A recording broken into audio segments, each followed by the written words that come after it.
पिछले हफ्ते इजरायल द्वारा ईरानी सैन्य और परमाणु ठिकानों पर निवारक हमले किए जाने के बाद रूस की स्थिति स्पष्ट हो गई। मॉस्को में विदेश मंत्रालय ने ईरान का हवाला देते हुए एक संप्रभु संयुक्त राष्ट्र सदस्य देश के खिलाफ अकारण किए गए सैन्य हमलों की निंदा की। भूराजनीतिक जोखिम और रूस की आशंका।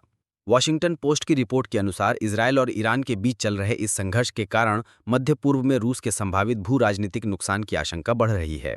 रूसी अभिजात वर्ग को ये समझ है कि मौजूदा तनाव उनके मुख्य सहयोगी ईरान के लिए आपदा में बदल सकता है।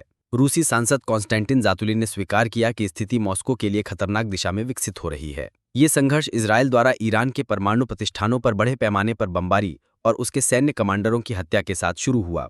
यद्यपि क्रेमलिन ने शुरू में इसे कूटनीतिक पैंतरेबाजी के अवसर के रूप में देखा था, लेकिन घटनाएं अब विपरीत दिशा में घटित हो रही हैं। समाधान का रास्ता और रूस का रुख।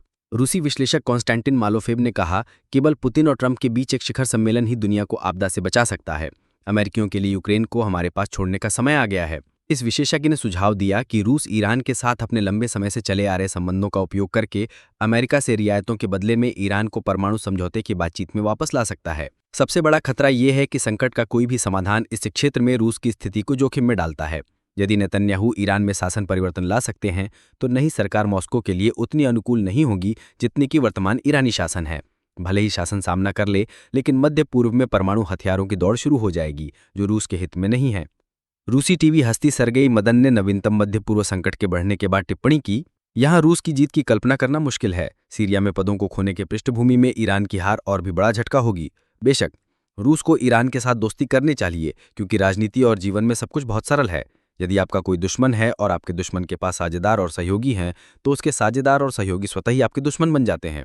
उन्होंने आगे कहा, इस बारे में कोई भ्रम नहीं है और हो भी नहीं सकता, क्योंकि इजरायल संयुक्त राज्य अमेरिका का एक प्रमुख सहयोगी है। बेशक हम इजरायल को कमजोर करने और उसके विरोधियों की मदद करने में रुचि रखते हैं।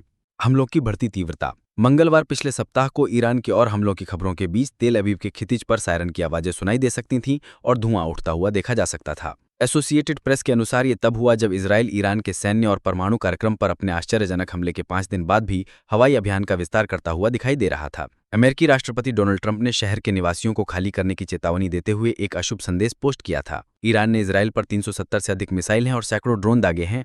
अब तक इजरायल में 24 लोग मारे गए हैं और 500 से अधिक घायल हुए हैं। इजरायली सेना ने कहा कि मंगलवार को मिसाइलों की एक नई बौछार शुरू की गई और उत्तरी इजरायल में विस्फोटों की आवाजें सुनाई दे सकती थीं।